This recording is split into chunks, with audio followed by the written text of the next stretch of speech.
this video, we're talking about how to use implicit differentiation to find a derivative. And in this particular problem, we've been given this equation, x times sine of y plus y times sine of x is equal to 1. And we've been asked to find the derivative of this equation. The reason that we call it implicit differentiation is because this is an implicitly defined function versus an explicitly defined function, which is what we've been used to dealing with in the past. So an explicitly defined function is a function y equals f of x, where we have y on the left-hand side, and it's a function y defined in terms of x. So something like y is equal to 3x squared. There's a single y variable on the left, there's x variables on the right. So we have a function for y defined in terms of the variable x. This is explicitly defined because it's defined explicitly for y. Here we've got our x and y variables all mixed together, and we couldn't solve this equation for y even if we wanted to. So when that's the case, when you can't solve for y, when you have all your x and y variables mixed together, but you want to find the derivative of the equation, what do? Well, you use implicit differentiation. You differentiate the function implicitly. And what we're going to do basically is every time we run across a variable, whether it's an x variable or a y variable, we're going to take the derivative of it in the same way we would take the derivative of the x variable over here in y equals 3x squared. We would treat this as a normal variable. We would take the derivative. The only difference is that in this case, whenever we run across a y variable, we're going to have to multiply by dy over dx, which is the derivative of y, whenever we take the variable of y.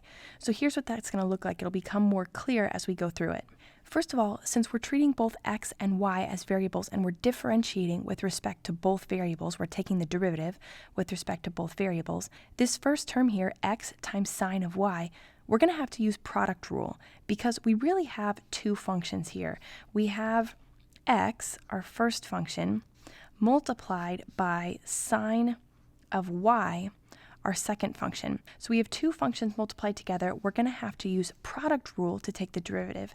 And as a reminder, this is product rule here. So when we have two functions multiplied together, f of x and g of x, so let's just go ahead and box those in corresponding colors to clarify which one we're going to assign to f of x and which one we're going to assign to g of x. When we have these two functions multiplied together, this is the formula we use to take the derivative. So we're going to say that f of x is x. We're going to say that g of x is sine of y. So the derivative of two functions multiplied together here, first of all, we're going to take f prime of x. So the derivative of f of x. Well, f of x is equal to x.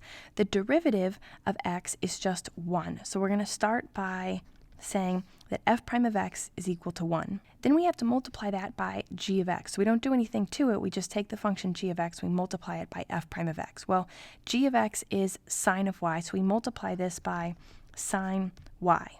But then we have to add to that f of x times g prime of x. So f of x is just x here. So we're going to say plus x multiplied by g prime of x, or the derivative of g of x. Well, g of x is sine of y, so we have to take the derivative of sine y. Well, the derivative of sine is cosine, so we're going to say cosine y, but we just took the derivative of a function that included y. So now we have to multiply by dy over dx, or sometimes you'll just see it written y prime. So we have to multiply this by dy over dx. And remember, that's the only difference with implicit differentiation as opposed to explicit differentiation. We take the derivative with respect to both variables as we normally would, but whenever we take the derivative of something that includes y, we have to multiply by dy over dx. So we just used product rule to take the derivative of x sine y. But now we have to take the derivative of y sine x. So we have plus here, so we're going to say plus. And now we realize we have the product of two functions here, just like we did with x sine y.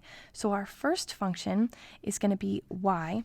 Our second function is going to be sine of x. So we're going to use the product rule formula again.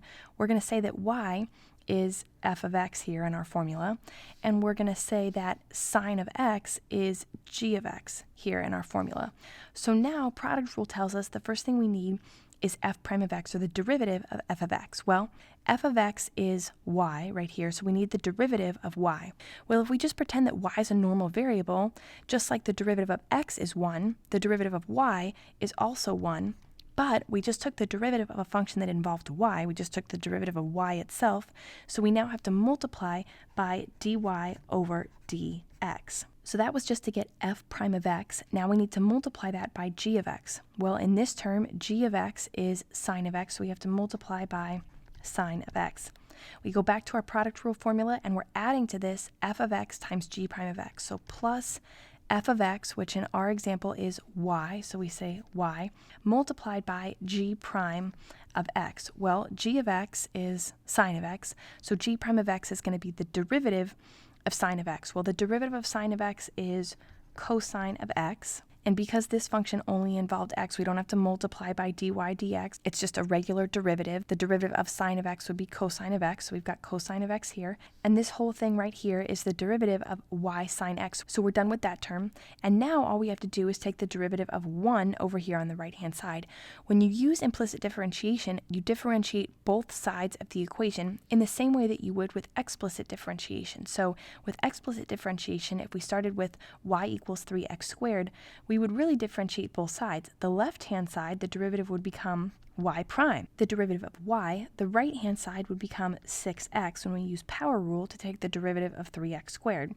So we really differentiate both sides when we use explicit differentiation in the same way that we're going to differentiate both sides with implicit differentiation. In this case, on the right-hand side, we have 1, and that's a constant. The derivative of a constant is always 0, so we're going to say that this is equal to 0 because we take the derivative of 1, we get 0, and so now we've taken the derivative of everything on the left and everything on the right, and now it's just a matter of simplifying this as much as we can. So 1 times sine of y is just sine y. For our second term here, we're going to have x times cosine of y multiplied by dy over dx.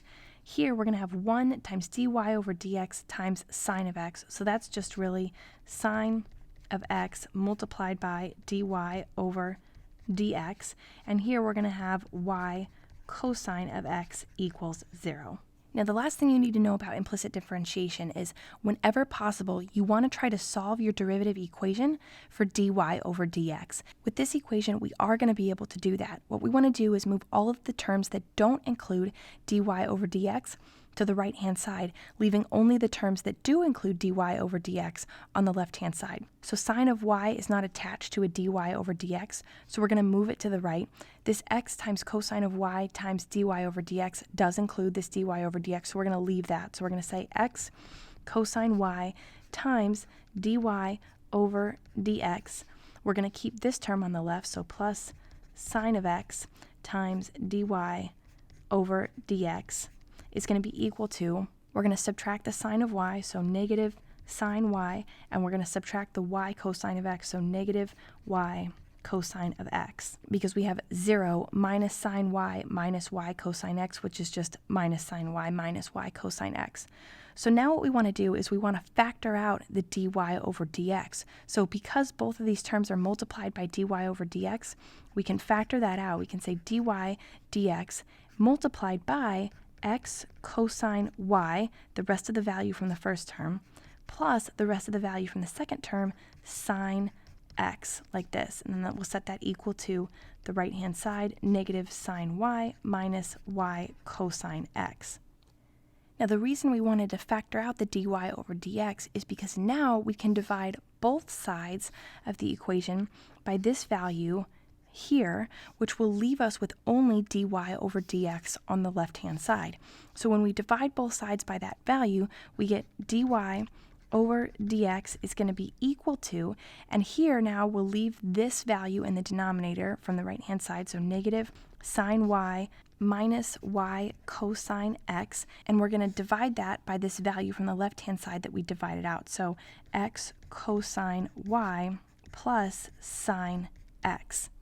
And now remember, dy over dx is the same thing as y prime, so we can either leave dy over dx or we can write it as y prime on the left-hand side. Sometimes it's nice to write it as y prime because remember, if we had an explicitly defined function, y equals 3x squared, when we take the derivative, we would say y prime. So what we want to say is, using implicit differentiation, we can still find y prime. We can still find the derivative of this function. We just used implicit differentiation to get to y prime. So here we can say y prime, and then it might be cleaner to factor out the negative sign from the numerator. So we'll factor out the negative, and we'll say sine y plus y cosine of x, all divided by, and then maybe we'll reorder the terms in the denominator to put sine before cosine. So we'll say sine x plus x cosine y, and that will be the derivative of our original function, which we have now defined implicitly for y prime in terms of both y and x. And that's how you use implicit differentiation to find a derivative.